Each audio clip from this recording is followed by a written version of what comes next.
How to get Grubhub working promo code. Hi everyone, this is Alana from Create, Login and Delete. Let's jump right into the video.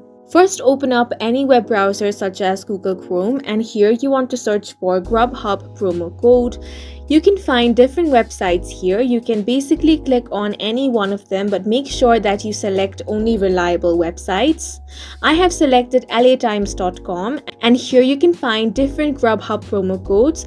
You simply want to scroll through all of this and find the promo code which is best for you. You can tap on the show more option to get more detail on this offer.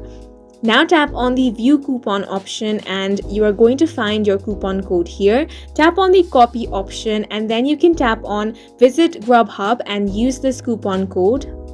Or you can also open the Grubhub app itself and then redeem the promo code. And that's it for this video. Please make sure to hit the like button and subscribe for more helpful tutorials.